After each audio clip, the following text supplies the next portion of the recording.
Good morning, everybody. Welcome to today's, the 24 July session of Te Puna Korero for 2025. I'll begin by asking Taku to lead us in karakia.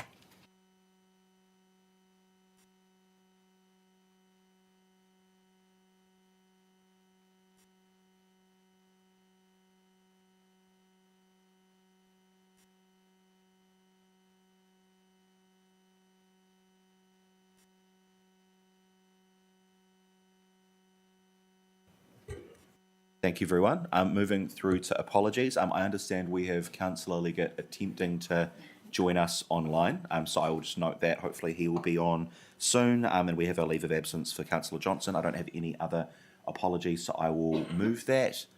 Do I have a seconder? Councillor Waddle, thank you very much. All those in favour, please say aye. Opposed? That is carried. We have no request to speak in public forum, so I'll move through to conflict of interest declarations. Are there any conflicts? There do not appear to be any. There are no items of extraordinary business. Moving through to confirmation of minutes from our 10 July 2025 meeting. I will move those minutes and ask for a seconder. Thank you very much. Councillor Duncan just got in first. Are there any corrections or amendments to the minutes? There are none. In that case, I will put them. All those in favour, please say aye. Opposed? That is carried. So we will move through to item 7.1, our first report, deliberations on the collective review of bylaws and policies. I'll move the report to open it for discussion. Seconded by Councillor Ford, and I will invite council officers to speak to the report.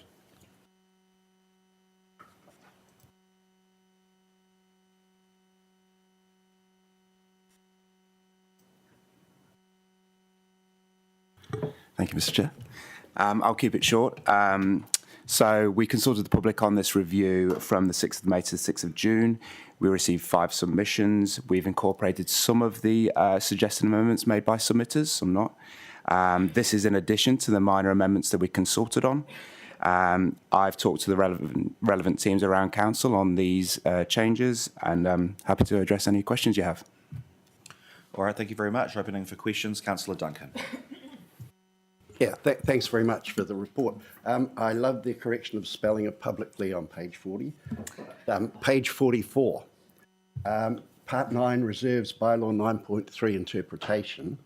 I noted at the previous meeting that aircraft explanation didn't reference drones, and then I see in the FENS submission on the same question, submitter 6, page 104, they were asking the same thing because they like to use drones and things during their fire. Whatever, yeah. So can that be added to it, or should that be added to it? So we think that's already accounted for in clause 9.7.2 of the reserves bylaw. It actually includes drones? So my understanding is that the definition of aircraft does include drones. Okay, great. Okay, second question. Page 86, dangerous, affected and sanitary buildings, executive summary, third par, first line. Should that be updated to 2025? It has the old date of the older bylaw there. Yeah. And again, in the introduction section, this policy replaces 2020, does it? Yeah, those dates will all be updated, yeah. Right. Yeah, sorry. Thanks. Questions from other councillors? There do not appear to be any. So in that case, I will put the recommendations as they are there. All those in favour, please say aye. Aye. Opposed? That is carried. Thank you very much. Thank you. Moving through to item 7.2, former Plunket building, Wairaka Park, Pukerua Bay, deliberations and decision. I will move the report to open it for discussion. Do I have a seconder? Seconded by Councillor Wehapi. Thank you very much. I will invite council officers to speak to the report.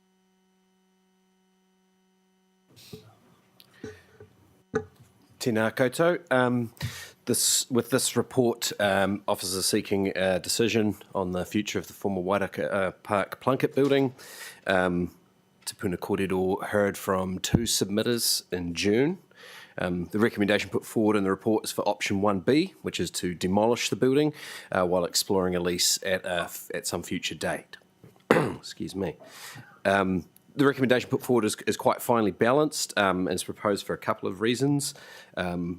Once the building's removed and the area's regrassed, it would be good to enable the community to have an opportunity to use the new open space, and this has been quite a long process to get to this point, and yeah, I think it's an opportunity to pause and allow the community to use that space. There are potential community groups. We heard from one in June who may wish to take on the site, but may be unable to commit to the sort of financial obligations of leasing a site in the short to medium term. A public tender process would need to be followed in order for any group to obtain a lease, and council officers would run that process with specified leasing criteria. And a delay would again enable the use of the reserve in the meantime, and enable officers to fit the tender process into our work program. I think that's my initial comments. Perfect, thank you very much. I've got a question from Councillor Wehapi. Thanks. I've got a question and a comment. Back when we were talking about this, I inquired about different costs for the asbestos removal, and I see that the same cost was in there. Did we actually go out to others as well to find out, or to get any options there? No, we haven't yet. Because it's an older quote, if we agree to demolish it, we will go and seek new quotes, and we'll get multiple quotes for the demolition. Great, thank you. The other thing is that I'm quite happy to support 1B. Reason being is that I feel like the Ahu Charitable Trust Ki Pukerua Bay made a very robust submission. They're very active in their community. There is no community space for them.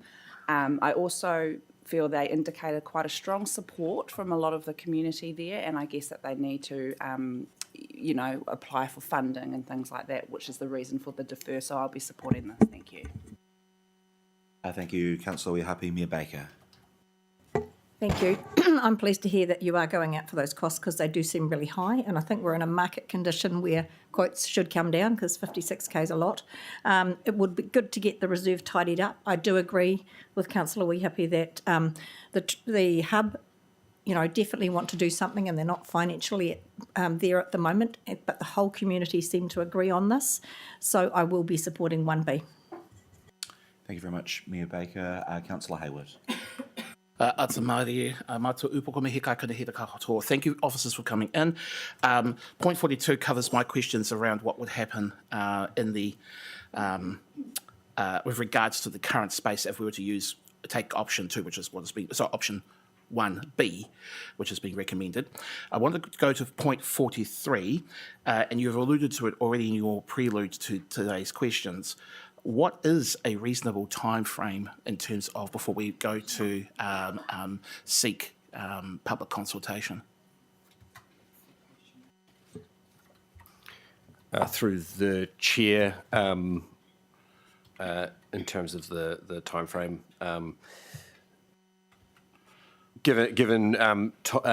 we would sort of estimate, I guess, in the area of 12 to 18 months. Okay. One more question. And so in my reading of this, 1B and 1A materially are different with regards to us going out to the community with regards to the future use of the space. There is nothing from a future council undertaking, with 1B is approved today, going through that process and choosing that none of the proposals or nothing comes in, and then we would revert in effect to 1A in any case, right? Through the chair, yes, that's correct. Okay, I think that will probably help with some of our submitters who had recommended 1A over 1B. So thank you for that. No more questions. Councillor Duncan. Yeah, I want to go back to Councillor Wehapi's comment about the asbestos. We had a look at that site, and the only asbestos I could see there was a piece of hardy flex. I don't mind going and getting that on my trailer if you like. It's okay. Where is the asbestos in the building? There's asbestos identified in the linoleum, some of the flooring, the cladding around the foot, and some of the soffites around the back of the building. I'll grab that as well if you want.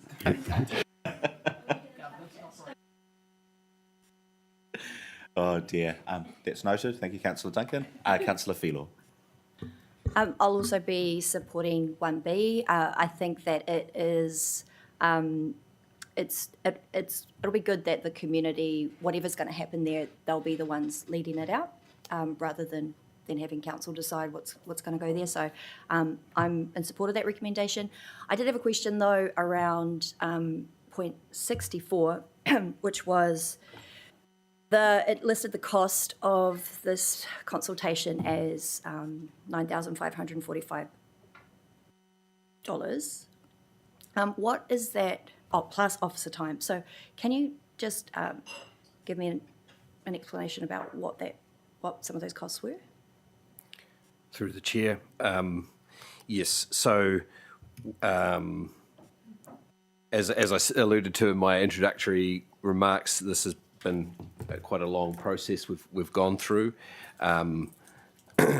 Initially, we engaged a company to do pre-engagement with the community. So before we went out with the suite of options that we went to the community with for formal submissions, we did some testing around those options initially, using this company they helped us come up with the options and then test them through surveys and engagement with the community before we went out for formal consultation. So you got a company to do a pre-consultation. That's correct. Okay. Did you find that beneficial? Through the chair, yes, we did. It helped us at least confirm we were on. I thought it joined automatic.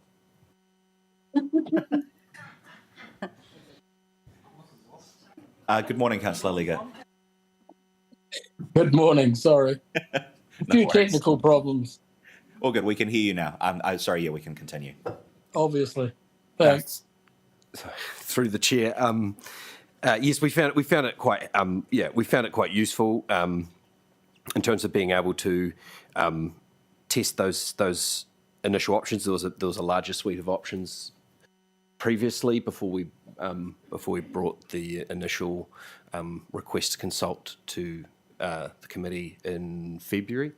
So we had there was probably 3 or 4 options that we tested with the community, and we boiled it down to the ones that are reflected in this report. So did that company come up with the different options and then go survey the people? Is that what they were doing? We worked with them through the chair, we worked with them to develop the options, and then they carried out the engagement. You work with the company too? Okay. All right. Cool. Any other questions or comments from councillors? Councillor Hayward? Sorry, it just because of lead out from Councillor Fielder's line of questioning. I understand that we've had a couple of instances where we have sought out external services to do advice on consultation. This is a broader question that may not be answered at this point, but I would like to have some update about it. Is it our expectation to continue to take that approach, or can we start to, as a council, looking at building internal capacity in regards to our public engagement? I'll ask Wendy to respond to that.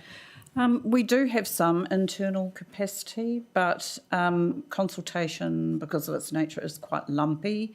So and sometimes in this case, quite specialised. So that's when we would get a firm in. We have in the comms team, just as part of a bit of a resource and assessment, we have created a new position, funded from other positions, I'd hasten to say, but that is an engagement professional. So we haven't recruited for that yet, but that will help identify those kind of lumpy patches and how we can work through those. Because it's ideal if we can do it internally. It's just not always possible. All right, doesn't look like there's anything. Oh, yes, sorry, Councillor Waddle. Yeah, thank you. Just want to say I fully support where we've landed with this. I think it's awesome. And it'll be great to reutilise this space for the community. I just want to know when do we envisage seeing the work happen on the ground to get this building removed and have the reserve restored to its current, or into its holding pattern? Okay, through the chair. So the work's relatively straightforward, so I'd envisage it being completed before the end of this calendar year, if not sooner. All right. I also support this recommended option, noting that we did have most of the submissions received did say 1A. I thought the submission for 1B was compelling, and I think we've balanced that well, and echoing the thoughts as well around 1B eventually could mean 1A in the long term, depending on how things play out. I do just want to draw attention as well to 41. Option 1B is recommended for reasons including it is the lowest cost option, and I think at the moment it's a really good reason to vote for it. So I just see that Councillor Leggett has his hand up. Councillor Leggett.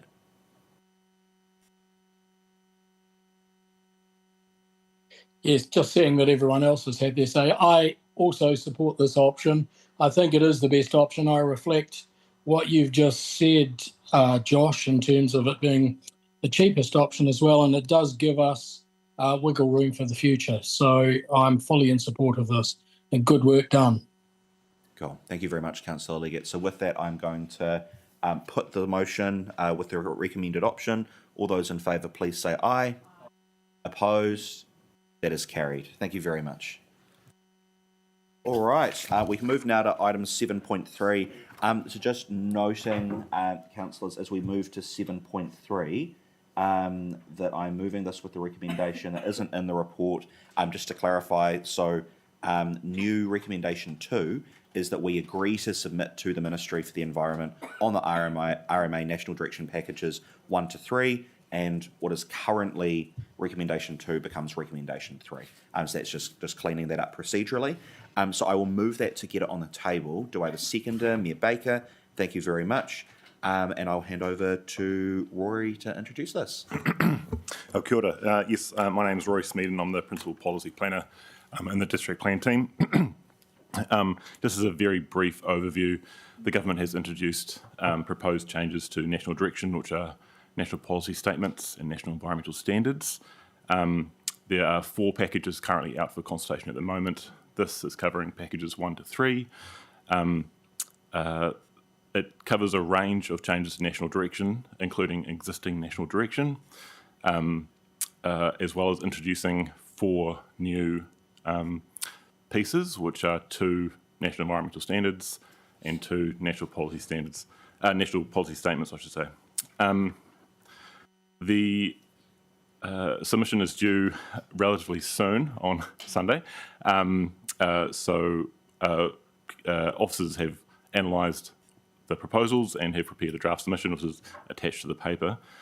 Just the main points there are listed in the executive summary and the bullet points, really, which these changes are really interim changes to provide greater direction in the interim while the new RMA replacement is coming into play. So it's really going to affect resource consent processing. There's no immediate requirements to change the district plan, but what the submission does really is focus on how these changes will affect how the district plan works in practice. So that's what the focus has been on. And I guess the other main point is to say that we've discussed the submission with Ngāti Toa and made a few changes there to better align our position with them as well. So I think that's a very brief summary and happy to take any questions. Cool. Thank you very much. I will open the floor for questions. Councillor Duncan. Yeah, I sent through a few comments on this fantastic piece of work. Man, you guys must have worked pretty hard on that. That is remarkable work. I think big ups to you guys for it. One thing that we mentioned in it was the importance of Te Manadatory. Is that not a council importance as well? Is it just the runanga? No, it certainly is in terms of protection of the harbour. So Te Manadatory through the National Policy Statement for Freshwater really affects the freshwater bodies. The strategic objective for council is more focused on the harbour, but certainly the quality of the freshwater is certainly, definitely a big importance to council as well. I think it was just, we had that in the submission. I think it was just raising it in importance. Yeah. Well, I just want to thank you for it. Great work. Thanks. Councillor Leggett.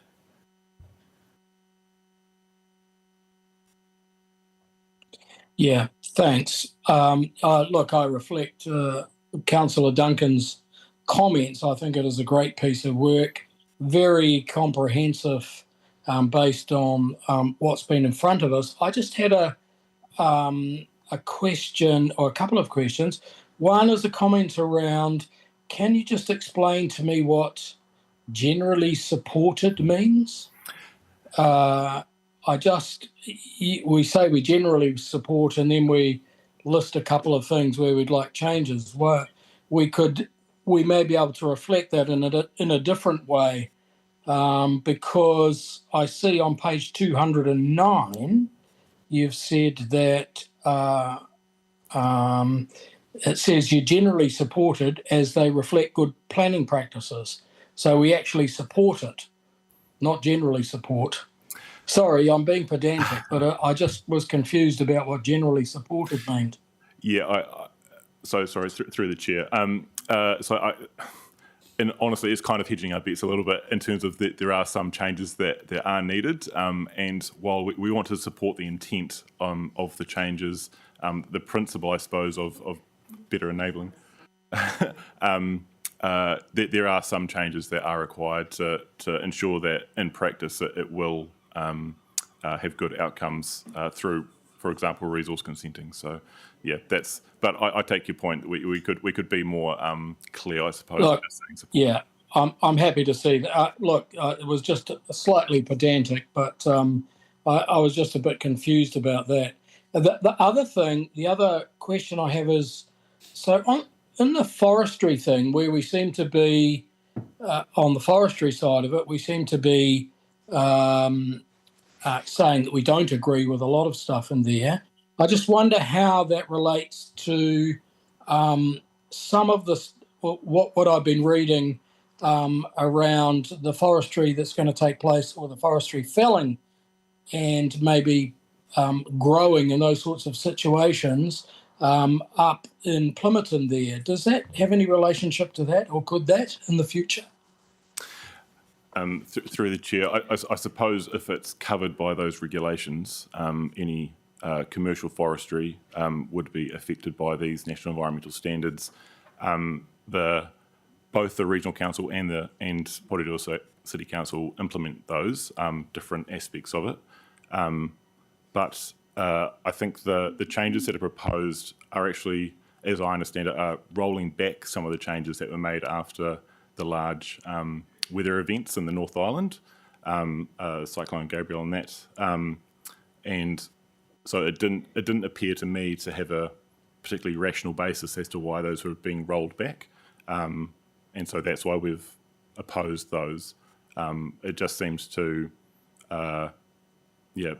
make the case that it was making it too difficult to implement, but it wasn't clear from the document, the consultation document, as to really the rationale behind that. So,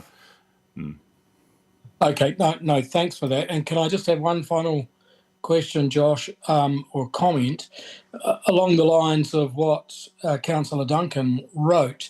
Given that our comments are so comprehensive, I feel, and if everyone else had the same sorts of comprehensive comments, what purchase are we likely to get in terms of final outcomes, do you feel? Through the chair again. From previous submissions, I think we have gained some traction in getting some changes to the detailed proposals where we've clearly expressed why they won't work in practice. I think that quite often, if you just go with a principled or very high level submission, you don't gain that traction, because it can be quite easily sort of brushed aside as, well, that's not the direction we want to go in. Whereas, as you've said, we've tried to do a very comprehensive and detailed submission on each sort of point that's proposed, so that we can explain very clearly where we support it, great. But if we do see challenges and how that's going to work in practice, then we very clearly explain why that is, and also providing alternative wording or other methods to try and address that. So I think where we've done that, I do hope that we will actually get some traction and as you say, and some purchase, because as from our own experience through the district plan, that can be very useful when stakeholders do provide that level of detail and explanation as to why changes are needed. Thank you. All right, there do not appear to be any further questions. Oh, no, yes, Councillor Hayward. Kia ora no. Thank you for preparing the submission, and notwithstanding in support of the proposed commentary that has come from Councillor Duncan. I'm trying to just be clear with regards to our position, with regards to Plan Change 1, because obviously there is some issues around provisions being changed that will have a huge impact on Plan Change 1. But more important than that, knowing in a related matter the government's position to pause all work on resource RMA-related work, what does that also mean, that delay also mean for our ability to maintain a strong position on Te Manadatory?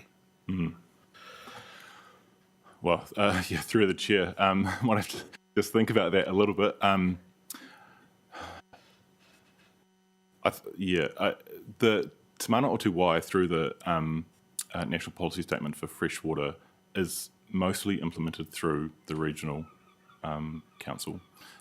So it doesn't impact on us all that much, except in our interaction with the regional plan and how that integrates with our land use planning. So I think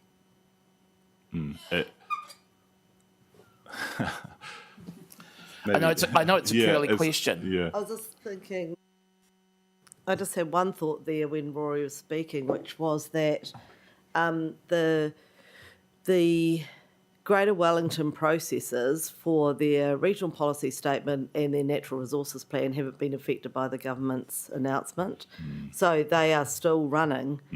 So in actual fact, I think that these the Te Manadatory will still remain as something important in the regional council's processes, but that's dependent on their own council, if you know what I mean. Yeah. So I don't know if that's helpful. Can I just confirm here then that you're suggesting I was in the understanding that the regional council had voted to pause continued work on Plan Change 1 prior to the government's decision to force councils to stop any further work. So actually it was a decision made by their own council, not by dictate from up on high. Yes, that's correct. They're pausing it whilst they seek an extension, I think it's an extension of time, from the minister, but it's totally outside of the process that's going on through the government's announcement. Yes. No, that help? I do agree with that. I have a comment, if I may, with regards to it. And I thank the officers for providing us some clarification with regards to this. I haven't spoken publicly, and obviously this is Greater Wellington's issue more than ours, as has been pointed out. But I am dissatisfied that the regional council chose to go down that path. I know it wasn't a unanimous position around the table at the time of the vote, but there was, I would have thought, from my point of view, if I had been around that table, some capacity that could have been reached by Greater Wellington to allow them to continue that work, noting that they have some particular issues around timing and so forth.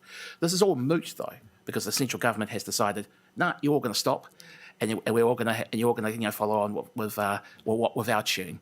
So I'm comfortable with the wording that's being put in our submission, but I do need to note that the actions of Greater Wellington fill me with unease as a city council, and with regards to particular areas around Mairohe in particular. Yeah, kia ora. Thank you, Councillor Hayward. Councillor Filo.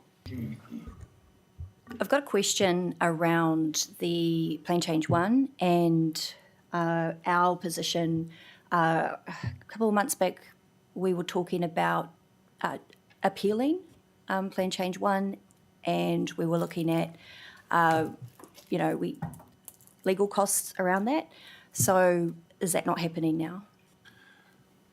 So, there's two Greater Wellington processes. And they're both plan changes, so it gets a bit confusing. So one is the Natural Resources Plan, Plan Change 1 to that. That one is the one that has been paused while Greater Wellington gets an extension from the Minister, and that extension and that entire process is not affected by the government's announcement, and it's just continuing on, and will continue on once they get the Minister's approval. The second Plan Change 1 was to the Regional Policy Statement, so that's a higher document than the Natural Resources Plan, and we did appeal it. We're in mediation on that at the moment. That hasn't been affected by the government's announcement either. In fact, Rory's got 2 weeks of mediation starting next week on transport and urban form matters to do with that. So that's not, neither of those processes are affected by the government's announcement, and we're continuing on as we were, apart from the pause thing where we have to wait. Does that answer your question? Yep. That's all your questions, Councillor Filo. Councillor Duncan. Yeah, sorry, it's just an aside. I note when we talked about aquaculture, we weren't really interested because it's not affected. And I couldn't help thinking that a number of the larger iwi around the country are involved in aquaculture, and we had a visit to Mana Island recently, and I thought, man, if ever there was a place that was set up for aquaculture, that would be it. And I thought our iwi might be interested maybe in something like that. So maybe we should have a bit of interest in aquaculture there for the future. Noted. Just through you, Chair, on that. So we have, and Rory may have said this, that we have had meetings with the iwi and shared our submission and had quite a lot of conversation about it. So if they were interested in that, then we would have heard about it. But maybe it's in the wings. All right. There being no further questions, I'm going to put the motion noting new point 2, agreeing to submit to the Ministry for the Environment on the RMA National Directions Packages 1 to 3. So I will put that motion. All those in favour, please say aye. Aye. That is carried. All right. Moving through to item 7.4. So just noting on this, councillors, you'll have seen some correspondence on this particular item via email over the last few days. I'm not bringing a chair's recommendation. I will move this in a second to get on the table, noting that we do have a proposed amendment that is, I believe, on the table in front of everyone at the moment, and we'll put it up on the screen. I can't put it up on the screen because they're going to try it. Okay, cool. That's all good. We're not going to have it on the screen, but everyone's got it in front of them, so that's all good. So I will move this to get on the table, seconded by Councillor Filo. And before we go to the amendment, I will invite Gaushik. Do you want to speak to the report first? Kia ora. Thank you, Chair. This report is about the setting of speed limits 2024 rule. You may recall that under the 2022 rule in the year 2023, a speed management plan was approved. Then a new rule came into force, which is 2024, and we had 8 months time where we got to implement whatever was there in the speed management plan. But also, although the speed management plan was for long enough, but the setting of speed limits 2024 rules prime purpose in this report is basically the variable speed limit signs outside all schools. So it doesn't include the permanent 30 km/h sign. It's only in the morning window and in the afternoon window, and it's a max of 90 minutes is actually allowed.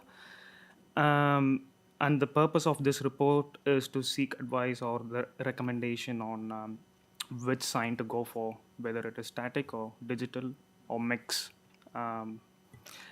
Each one has their advantages and disadvantages, but I'm ready to take any questions. And I'll just go to Mike. Thanks, Chair. Just two quick things, councillors. First of all, can I just introduce Gaushik's new boss, Ethel Harris, over the back here. Ethel's our new Manager, Engineering and Compliance, so you'll be seeing a lot more of him as we've beefed up this area. Thanks, Ethel. Secondly, with respect to this paper, I'm aware that there's some contention around the country with respect to this rule. So our job as officers, as the road controlling authority, is to give you advice within the rules. If you want to do something outside the rules or that is not kind of aligned with our role as an RTA, it's your gift. I do think that the draft recommendation you have does definitely navigate through a potentially tricky minefield for us. Thanks, Chair. Cool. Thank you very much. So I'll begin by coming to Councillor Hayward with this amendment. Councillor, do you want to read the amendment out, or would you like me to read it from the chair? If you wouldn't mind reading it from the chair. Okay, cool. I can do that. So we have this amendment we've received from Councillor Hayward.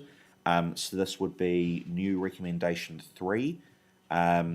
Agree that this council expresses its strong dissatisfaction with the decision of the national-led government to override the council's adopted approach to permanent speed limits around schools in Marae, an approach developed through public consultation and consistency with the council's statutory obligations under the Local Government Act 2001.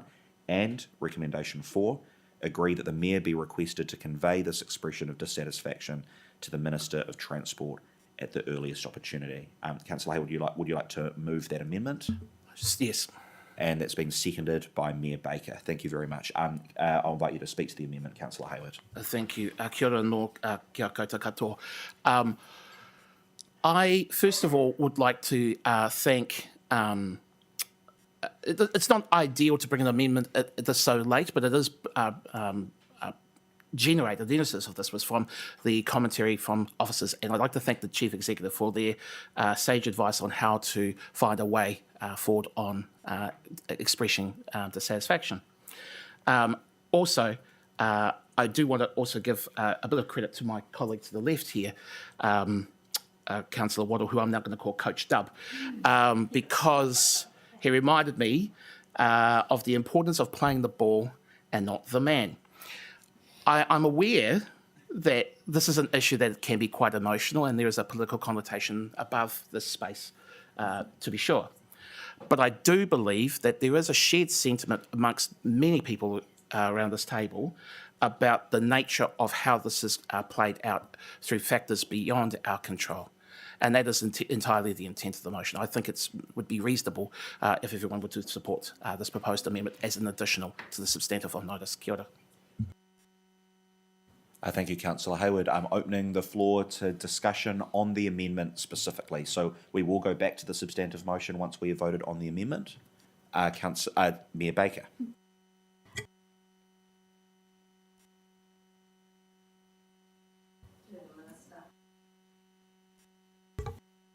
Sorry, old lady's fingers this morning.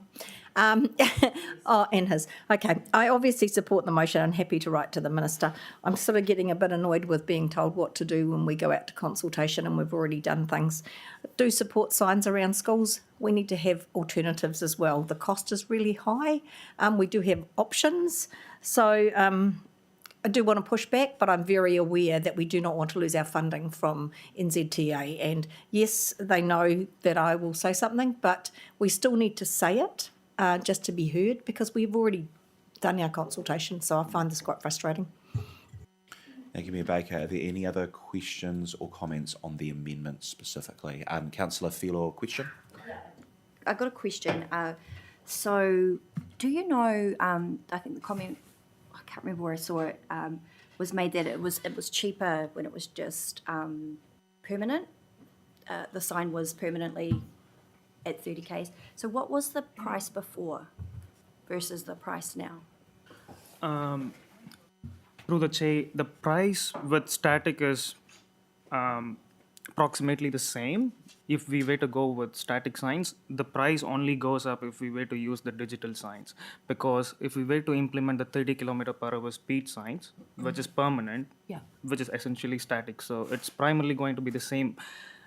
There might be a little bit spike in the cost in terms of the bigger sign because we got to accommodate the writings The as detail. well. Oh, yeah, yeah. But other than that, I think essentially it's almost the same with static. Okay, so okay, and so with the digital one, I'm wondering if there are areas, specific schools in our area that might need digital ones on like really busy roads. I'm Through the thinking- chair, the digital is primarily for school early starts and late finishes on a specific day. We've got like four colleges in Porirua where I'm still working through the details, but the rule gives us the option of having static and as well as digital. But if we were to have the colleges where they start early or finish late and on a specific day, then I'm still working through the details of how I can accommodate with the static signs, but it is possible. Sorry, what I meant was, obviously there were some schools in a cul-de-sac where you could just have a permanent sign there, right? Because, but then you might have one on a really, like say, Titahi Bay Main Road, where you would need to visually slow people down, and those digital signs are helpful for the slowing down. Just from experience in Australia, I remember seeing them, and you remember, sometimes you could forget, but when you see the sign flashing at you, oh crap, it's that time, I've got to slow down. So are there areas in our city where we would need to have a sign like that? Through the chair, there is no need Thank you. There's no need. There is no need for the digital signs to be there. So there is no requirement. My proposal was to go with the static, even on the busier roads, but approach with the physical calming measures where needed based on the speed counts, what has been noted down in the report. Because primarily through the signs, the compliance rate is quite low, but if we were to put a physical measure, the compliance rate is quite high in terms of speed limit rule being followed. So you're saying the calming measures are more effective? That's right. Yeah. Cool. One last question. It was just around marae. What are we doing there? Is that going to just be 30 Ks, or is that? Through the chair, I know under the speed management plan, which was approved in 2023, the marae was included, and it was proposed to have 30 km/h speed signs all throughout, 24/7. But that has been lapsed, and if we were to proceed, then it has to be started fresh under the 2024 rule. Sorry, can you just explain that? So we're not going to do 30 Ks in marae? Is that what you're saying? Yes, we are not going to do it. If we were to proceed with that, then we'll need to work through the finer details under the new rule, and it has to be started fresh again. So the older rule, what was approved, is all lapsed. Oh, okay. Did you want to add to that? Through the chair, I just wanted to say we would have to consult again and repeat the process. So it's the long way around, and unfortunately that's the way that it's panned out. Okay, thank you for that clarification. I've got Councillor Ford and then Mayor Baker. Thank you, Chair. Just want clarification. Are we talking specifically to this recommendation that To the has been put- amendments. To the amendment, sorry. Yeah, that's And then right. we've got an opportunity to speak to the rest later. Yeah, Is that that's right. Cool. Thank you. Does that answer your? Yeah. So I'm not adverse to adding 3 and 4 on here because I'm not going to die in a ditch over it. But I also think that we've done the consultation, we've gone around to our communities, but our communities also expect us to respond to changing legal requirements and also remain within the boundaries of good governance. I just wanted to clarify around the process. So we adopted or got our SNP certified early 2024. Then this new rule came in late 2024. We weren't able to implement any of those changes in that time, which is why we're now having to do this. Is that right? Because of the new rules, we weren't able to do it in 9 months. Through the chair, it is partially, but with the school variable speed limits, there have been some changes with the new rule proposed within the finer details when you see it. And that's the reason we got to recertify under the 2024 rule as well. So there is no mandatory requirement for us to engage with all the schools. It is just out of courtesy we got to do to identify all the timings. With this variable speed limits, again, I say that there is no mandatory requirement to consult with the public at all. So, and we got to recertify under the new rule. All right. Mayor Baker's indicated that she'll be speaking to the substantive as opposed to the amendment. So are there any other questions or comment? Councillor Leggett and then Councillor Waddle. Just to let you know that what Izzy has just said, I agree around changed legal requirements, and we must be seen to be following legal requirements, amongst other things. I will be voting against the additional 2 amendments. Thank you, Councillor Leggett. I've got Councillor Waddle and then Taku. Just speaking to this amendment, I fully support where you've landed with this, Councillor Hayward. As Coach Dub, I think you've hit the nail on the head. You know, we get a lot of pressure and commentary in the media from the government around us looking at tightening our purse strings and managing our money better. But then we get lumped with changes, and that's of successive governments too. And it'd be great. One day we all work together and get things right. I was speaking before the meeting to Democratic Services about the hypothetical perfect bylaw where everything just is brilliant and we just don't need to turn up on a Thursday. But until then, we'll continue going on, and I fully support the amendment. Thank you, Councillor Waddle. Taku. Just a comment that I think you might be able to clarify for me, and I think it spreads across the paper as well, as around any adjustments made. You say that the position is quite set in concrete when it's speed limits past Marae and other built-up areas. Is that the case? Because you got a comment in here about prudence. Is prudence in terms of being what prudence means compromise any safety aspects of it all? Through the chair, what I meant with that was it was actually with those 3 options.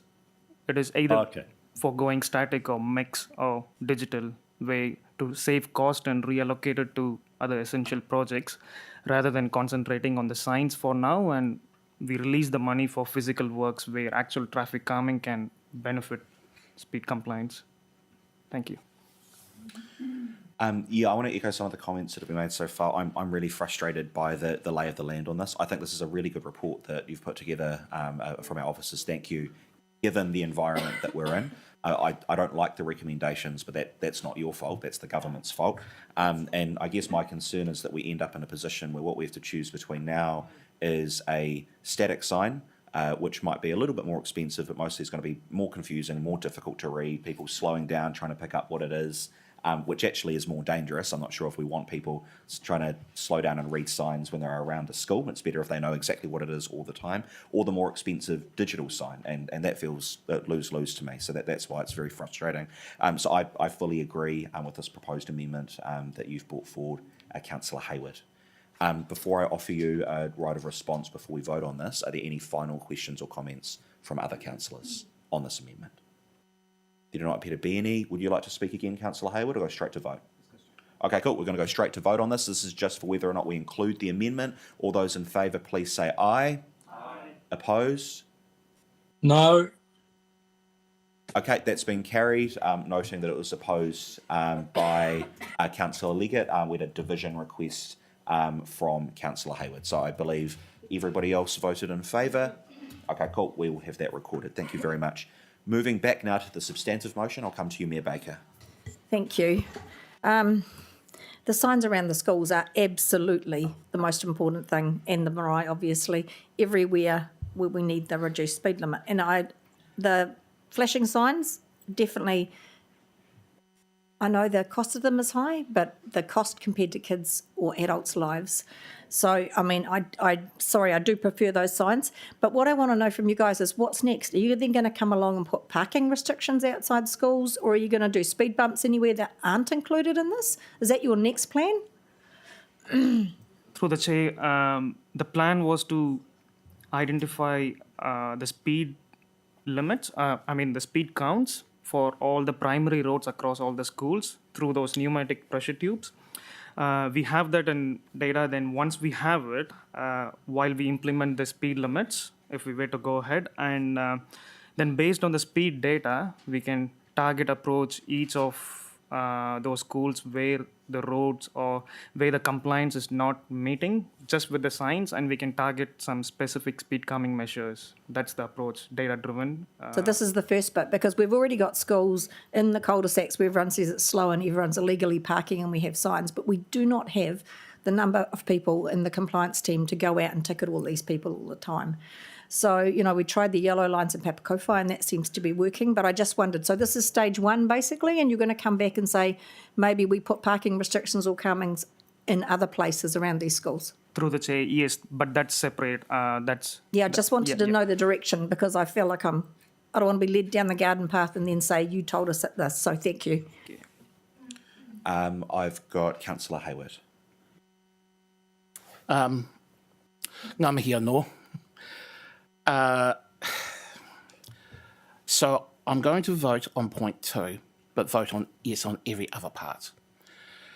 And I want to seek division on those, because I want to support the amendment, obviously, I put the thing up, but I want to explain why I'm still where I am at with regards to point 2. I'm not going to give my rationale by expressing my emotions on the subject and go to TikTok about that. But I do want to reiterate the sincere efforts of council, my colleagues and council staff in trying to wrestle, for me, what is a very difficult situation. So I'm going to try and be serious, even at the risk of sounding like a bush lawyer. Sorry, Josh. Before I proceed, I do want to thank you again for allowing me to have time to articulate my concerns. What I also want to say is not to be seen as a negative reflection on the earnest and sober efforts of council staff to provide this information on notice in accordance with the law and guidance to prevent further reputational harm. There is a foundational tension that underpins my decision today, and it's a constitutional one, not a rhetorical one, and it goes to the heart of what it means to be a responsible decision maker within a unitary state. Under Section 14(1)(g), you guys will all know this section, of the Local Government Act 2002, a local authority should ensure prudent stewardship and the efficient and effective use of its resources in the interests of its district or region, or to use the parlance of our times, to being prudent with public money. I feel the recommendation before us today tests that duty, because we are also subordinate to Parliament. The principle of parliamentary supremacy, long settled in our constitutional arrangements, means that Parliament can legislate as it chooses, even if the legislation appears oppressive or unwise. Local government exists only because Parliament says it does, and Parliament can change that arrangement at any time. Local government is a creature of statute and it enjoys no constitutional protection in of itself as an institution. So here we are. We can pretend we are free to weigh this up on its merits, but in truth, the system constrains us. That is the frustration of being a councillor in Aotearoa. We are democratically elected. We are accountable to our communities, but we are not sovereign. We're not even autonomous. For that is not a complaint. It's just a structural fact. So there's no legal grey zone here. Parliament can and does direct what government may or may not do. And if we step too far out of line, the Minister of Local Government has the power to remove an elected council and install commissioners. It's happened elsewhere. It could happen here. So somewhere in the space between these truths, we are required to make a decision. And nevertheless, within those constraints, conscience must matter. Section 14 of the Local Government Act is not a suggestion, it is a duty. In fact, Section 14(2) and subsection 1A1 provides me with my guidance if there is a conflict with the principle of prudence. I am, as part of our council, to, quote, conduct its business in an open, transparent and democratically accountable manner. So, in order to be transparent, when I apply this test, not from emotion, not from ideology, but from the responsibility we hold to each other to make prudent, cost-effective decisions for the hapori, I cannot in good conscience support this measure. I do not deny that Parliament may instruct us, yet I cannot ignore the statutory duty I hold as a councillor, even in a system where central government holds the reins. Conscience must still count for something. Therefore, I will not support point 2. Kia ora. Thank you, Councillor Hayward. Councillor Duncan and then Councillor Ford. Well, hard to follow that. What did you say?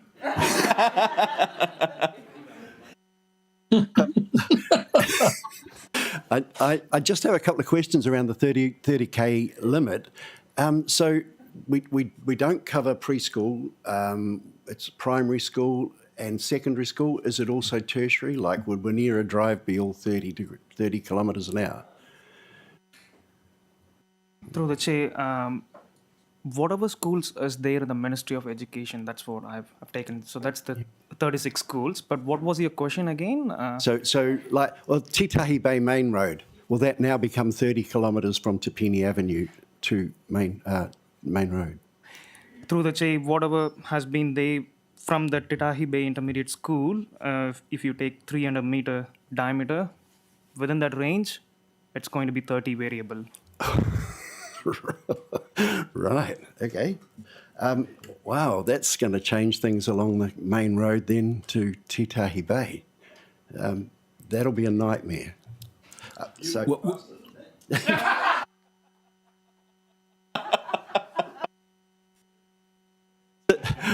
Look, I support the idea of static signs. I've seen so many of the vandalised signs around the place, including the electronic ones. I think, man, that's a fortune. That's costing us a fortune. Static signs make a whole lot of sense.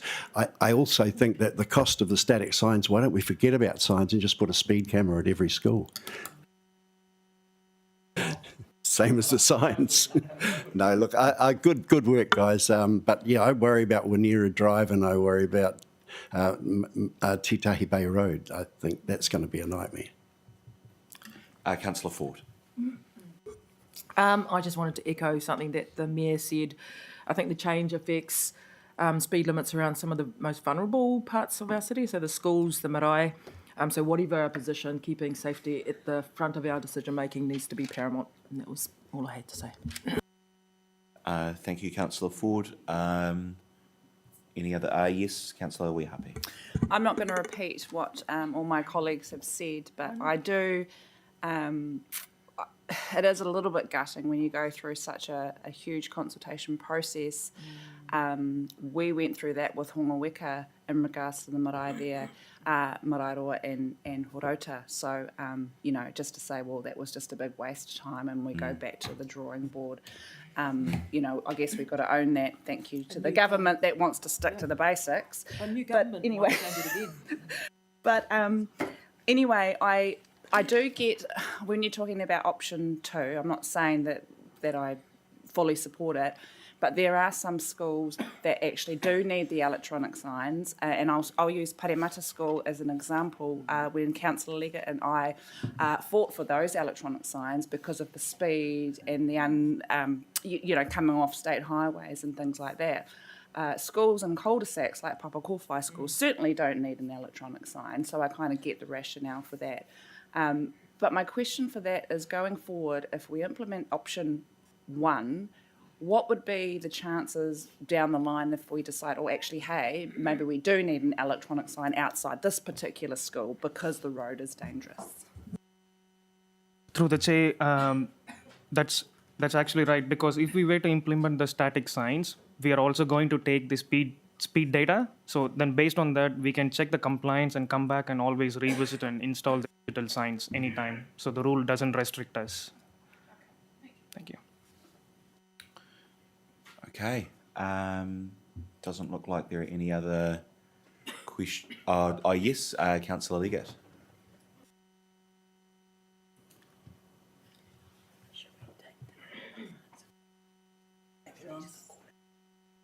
Unmute, brother. Yeah, sorry, if you just want to, you're muted, Ross, if you just want to unmute and start again. Sorry. I wonder, about all this on the basis that, I think static signs are probably unlikely to bring about much behaviour change. As has already been noted in the paper, physical calming measures would be the best thing to put in. If you want to slow people down, put in some physical calming measure. Those things work. I just would like to ask the difference between the cost of electronic signs and physical calming measures. Do we have any information on that?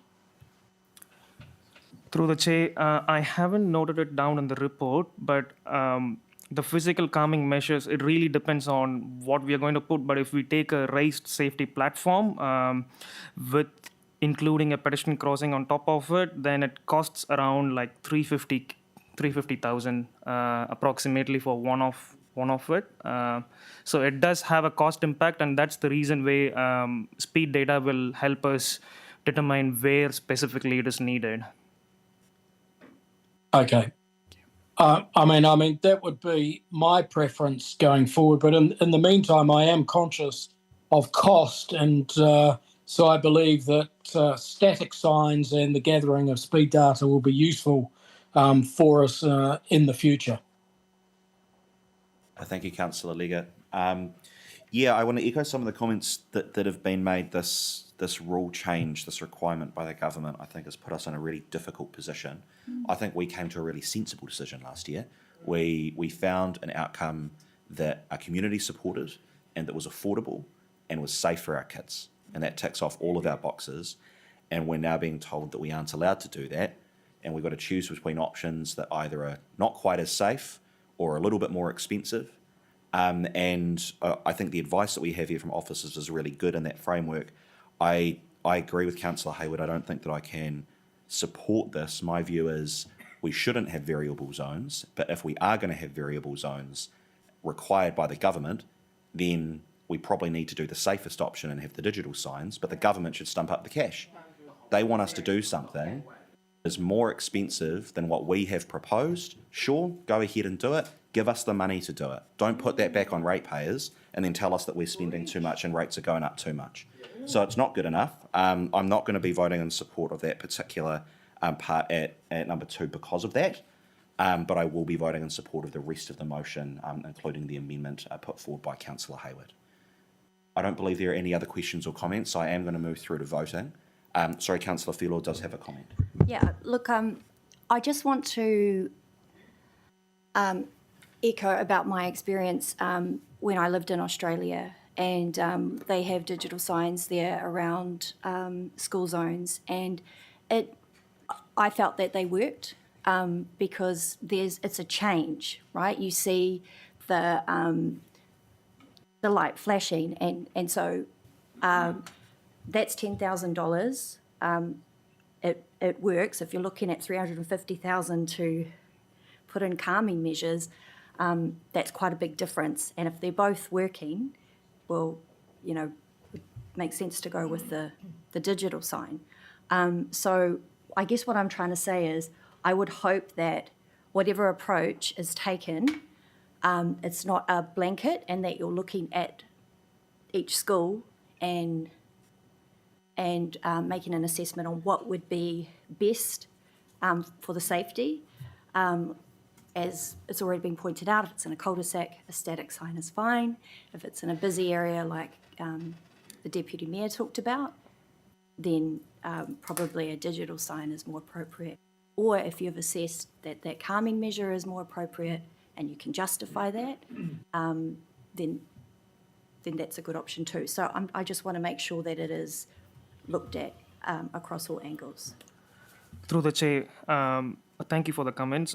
I have noted it down, and we are working through the detailed design. So I'll incorporate these into the actions as well. So where specifically there is a need for on a high busy road, if there needs to be a digital sign, I can recommend. It's to do with the cost ratio as well, in terms of if we actually take the cost for a 10K digital sign and the traffic calming, I'm more inclined to the traffic calming, which has the true benefit rather than going across the digital signs, because the digital signs also has ongoing maintenance fee as well every year, and that cost up a bit like every quarter 1,200 sort of for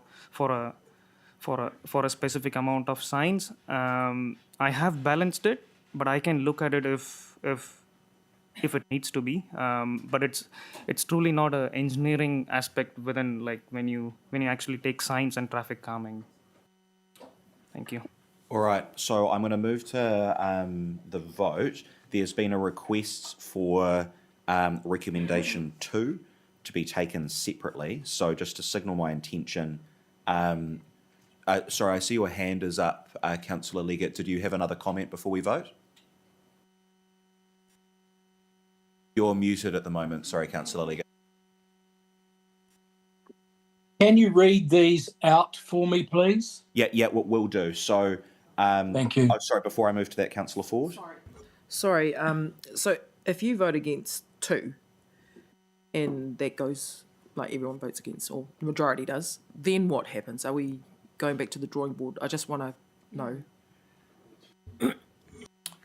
Yeah, if we could have some advice on that. So recommendation 2 is the agreement to do the fully static variable speed signs. So if that is voted down, what is the implication or outcome of that?